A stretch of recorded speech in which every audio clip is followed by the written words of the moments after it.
So, Stephen D here from Pure 24/7 Radio, and today I am joined by Mac and Laura from Our Atlantic Roots. Hi, guys. Hey, Hi. And good to you're see doing well, you. I hope. We're doing very well, thank you. Yeah, Very well. We have yeah, we have our morning drinks, so yeah. we're all good. Yep, I have the same. Nice cup of tea. Can't go wrong. Mm, absolutely. So, I know that you've been interviewed on the station before, but I thought it'd be first of all good to just a little bit of background. What is Our Atlantic Roots? Sure. What's your style of music? Good question. We would classify ourselves as indie folk. That's kind of our primary genre, I'd say. But when we kind of dip into various other genres, a little bit of Roots. folk and country, yeah, like rootsy music, Americana kind of stuff. Um, but yeah, we would definitely kind of say indie folk, I think, Yeah. the general term. So we're a husband and wife duo. We've been together writing and releasing music since 2017. And we met in the States. We met in Bible College in North Carolina in 2012. And we've been songwriting ever since we met. We started out leading worship together at church. And yeah, just started writing music and got married. And yeah, now we do this full time. It's so much fun. Yeah, Crazy to say that. excellent. I imagine you've been able to travel a fair bit. Yeah. Yeah, in the UK, we Yeah. haven't done a ton of traveling outside of the UK. We haven't done any kind of international music work aside from obviously when we lived in America. We traveled a lot in the States. We lived there together for well, it was around about a year or so, and we traveled all around the US, kind of the east coast of the US, going to different churches and leading worship and various things like that. And but since then, we've got to know the UK very well because we do tour around the UK a lot. And yeah, we've gone to Europe and things on holiday, but Do you hopefully we'll have get to tour Europe at some point. Yeah, that would be ace. Have you got a favorite place where you've done a gig or favorite, spot or neck of the woods? Ooh, Hmm. that is a hard question. To be completely honest, so we live in Cornwall and we get to play gigs down here in the most beautiful venues that are just like Mhm. absolutely unrivaled. Literally this past weekend, we did four gigs, just local little gigs. We do a lot of kind of free gigs around Cornwall, in some of the local bars and hotels and things like that. As well as obviously our ticketed shows further afield. But this weekend, we just literally had glorious weather and beautiful sea views, cliff tops, Hmm. absolutely stunning. It's pretty hard to beat our home gigs, I would say, as far as location goes, like on the beach, Yeah, we've honestly. played in some pretty beautiful churches. I think one of my favorites is actually a festival that we tend to do most years. We're not doing it this year actually, but there's a festival called Between the Trees in South Wales, which is really cool, and it's just like In a this forest. little like yeah, it's like a super chilled out festival in a forest, and It's um, beautiful. it's right Yeah. by the Sounds beach ace. as well. Yeah, it's pretty cool. Excellent. So you've got been to some amazing places and folk, indie, that's your style of music. What would be your like musical influences? What's bands that you enjoy listening to or you feel have influenced your style of music? Hmm. Well, I think that over the years, since like we've been influenced by lots of different bands and different genres, like Yeah, definitely. everything from, so we love, like I love orchestral film music.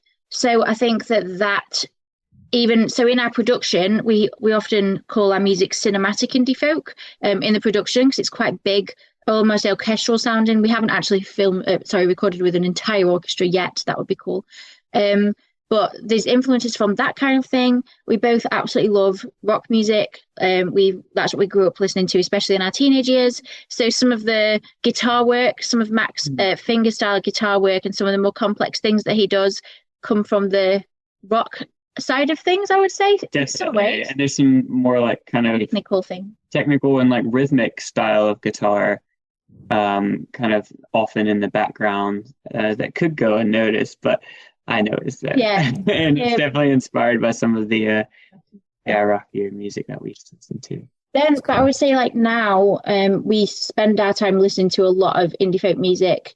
We listen to some, well, there's lots of different bands. So there's a band called the Paper Kites. The that we listen to. Ohellos. The Oh Hellos, they're an absolutely awesome band. Love the lyrics and they're like just their soundscapes and the Mm. music, the musical arrangements.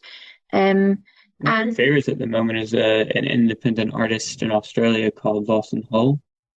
He's really good. but okay, maybe some bands that people might Yeah.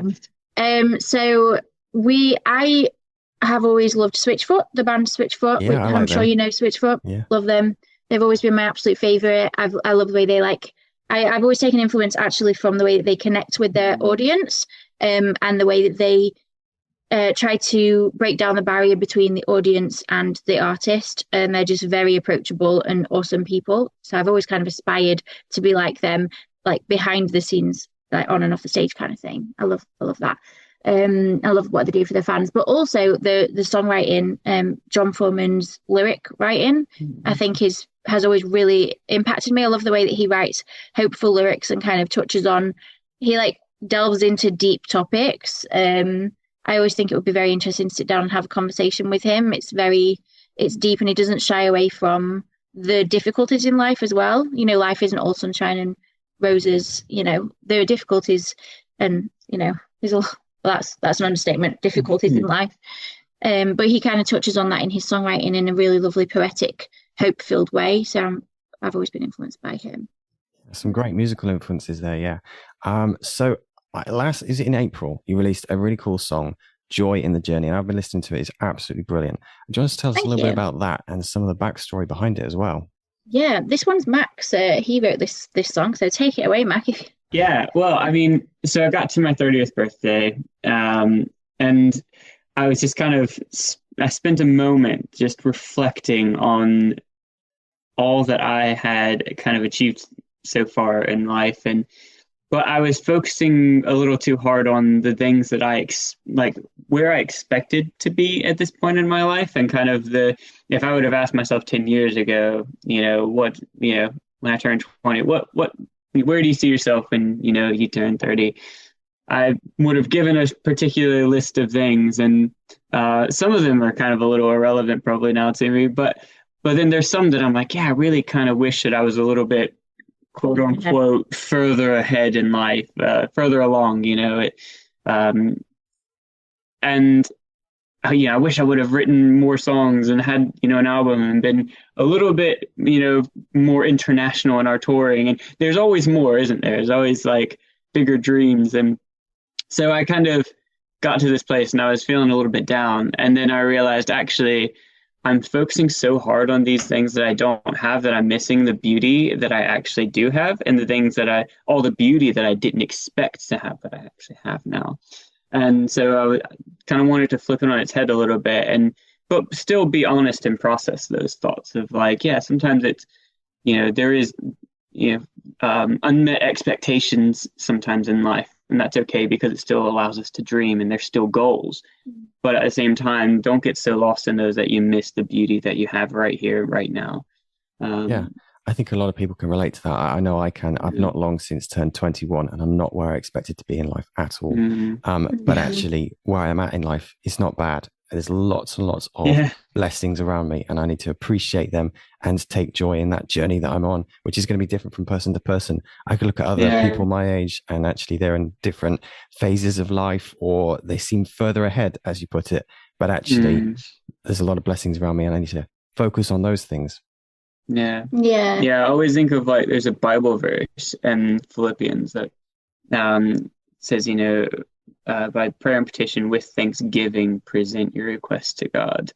And I always overlooked that bit of like with thanksgiving, but that's like a key part of the ingredients, and then it says, and then fix your thoughts on things that are beautiful and pure and lovely and righteous, and so it's like, okay, so I need to be grateful and think of all those beautiful things that I have in my life. And then it says, and then the peace of God, which transcends all understanding, will guard your heart and your mind as you live in Christ. So, like, it's that kind of process of just thinking. Mindset change, really. It's kind of a Well, this is it. It's learning how to shift your mind and to being grateful for what you have. And while still dreaming, because well, dreaming yeah, is important and vision. goals and vision and all that kind of things. But That's it. obviously, that's also super important. But there's a balance with it all, and I think if thankfulness and joy in where you are isn't there, then yeah, I think kind of Yeah. seeking that out and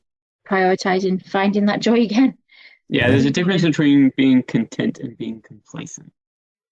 I think being content is that ability to be grateful for what you have while keeping an eye on the future. And but then being complacent, I think, is more of a Cruising. yeah, just cruising on. Oh, this is all I've got, and this is all I have. I have no dreams or expectations because without vision, there's no motivation, is it? So, and there is a Bible verse as well, something about without vision.